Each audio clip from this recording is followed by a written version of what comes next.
Hello and welcome back to another week in new genre books. If you're new here, maybe you just got to this timeline, welcome. Here we talk about all the new books that didn't exist last week, but somehow exist now. My name is Amelia, and from Locus magazine, I'm about to tell you the top new science fiction, fantasy, and horror books being published the week of December 19th, 2023. It's a light week because reasons, so stick around for a few recent titles we want to tell you about. First up, science fiction, we have 4 books. From Joe Carthage, we have Nuclear Sunrise, out from 9 Star Press in ebook. This is a historical science fiction gay romance novel set in 1951 about a U.S. Air Force captain from Roswell, New Mexico, in charge of security at a top-secret atomic energy research facility in Idaho, against his will falling for a rebellious nuclear physicist. From Melissa Scott, we have Fallen, out from Candlemark and Gleam in trade paperback and ebook. This is a science fiction space opera novel, the second book in the Firstborn, Lastborn series after Finders. Nick Engeroni was promised an education and an academic career in exchange for sharing the nanite burden she carries in her bloodstream. But the Novellis family broke that bargain, and now Nick is captain of a small starship competing with larger businesses by using illegal ancestral technology to chart her way through the adjacent possible. But when Regine Novellis re-enters her life, Nick is unable to resist the chance to work with her again, even if it means challenging the malevolent AI who have already destroyed human society once before. From Grant Price, we have Pacific State, out from Black Rose Writing in trade paperback and ebook. This is a science fiction novel.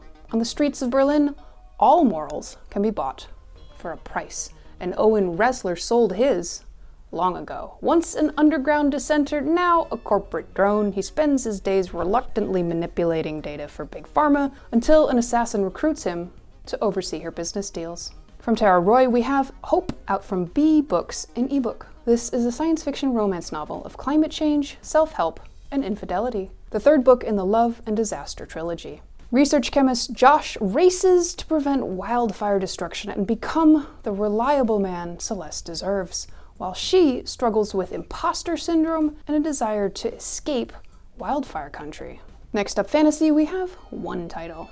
From Scott Oden, we have The Doom of Odin, out from St. Martin's in hardcover and ebook. This is a Norse fantasy novel, third and final in the Grimnir series begun in A Gathering of Ravens. Grimnir's death sends him to the afterlife, where he begins to unravel a secret from the dawn of time that will make him the most powerful being in the 9 worlds.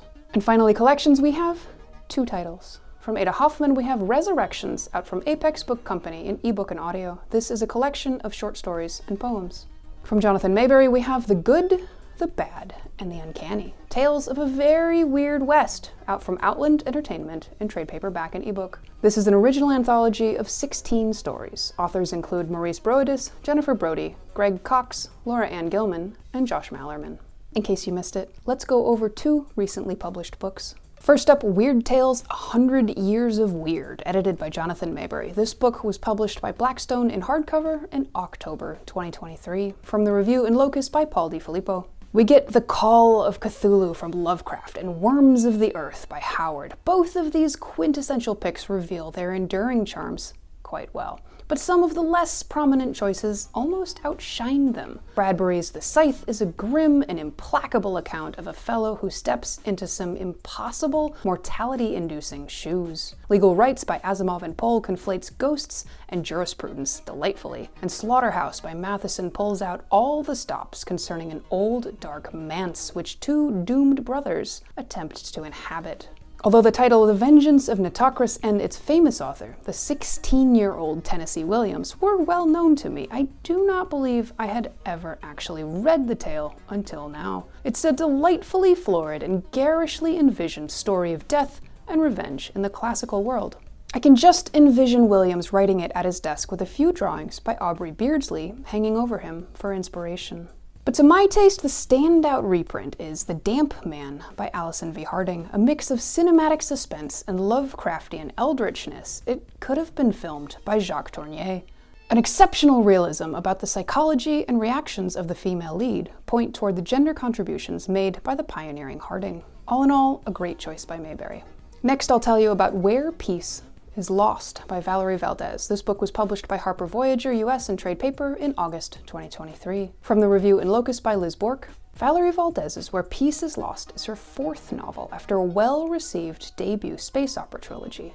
Where Peace is Lost sets itself in a different science fiction continuity with different characters and spends most of its time on a single planet. It feels like a planetary romance, a style of space opera that I haven't seen very often in recent years. Kel Garda has been living on the remote, isolated planet of Loth for the last 5 years, refugee from her home's lost war with relentless Pale Empire. Loth isn't a rich planet, nor possessed of resources to draw the attention of the Pale, but it has a very communitarian, cooperative society, one with strong feelings about responsibility towards the land and its ecosystems. Kel's kept a low profile and her past to herself. She was once a member of a martial arts order devoted to protecting healers and diplomats, her home's first and most effective line of defense. But the treaty the Pale forced on them disbanded all the martial orders and scattered their members to the winds. The Pale will kill her if they find her, and worse, might take it out on the Order of Mercy, the organization of healers and social workers that the treaty allowed to continue in existence. When her young friend Luna brings word of a dormant Pale war machine suddenly reactivated, Kel finds her past life feeling much more present. If the giant automated machine isn't stopped, it'll devastate everything in its path. Thousands of people will be made homeless and whole ecosystems may be wiped out. In the worst case scenario, it could lay waste to everything and everyone on the planet. When a pair of strangers from off-planet offer to deactivate the war machine for a suspiciously reasonable price, Luna volunteers to act as their guide, and Kel can't quite bring herself to let the innocent young person go alone, even when it means risking the secrecy she's worked so hard to keep. Now that we've told you all our secrets, that wraps up this week. Thanks for spending some time with us. At Locus, we work relentlessly to tell you about everything going on in the science fiction, fantasy, horror publishing space. If you've got it to give, please mush some buttons before you get on with all your multitasking while you watch YouTube. We hope you're having a restful holiday season, and we appreciate you spending a little bit of time with us. Locus Magazine and the Locus YouTube channel are a labor of love. We are at Locus Mag or at Locus Magazine on most platforms. You can read more about the science fiction, fantasy, and horror field over at www.locusmag.com or support us on our Patreon. We are a 501c3 nonprofit. Come back and see us again soon, and we'll be here next week with more new books.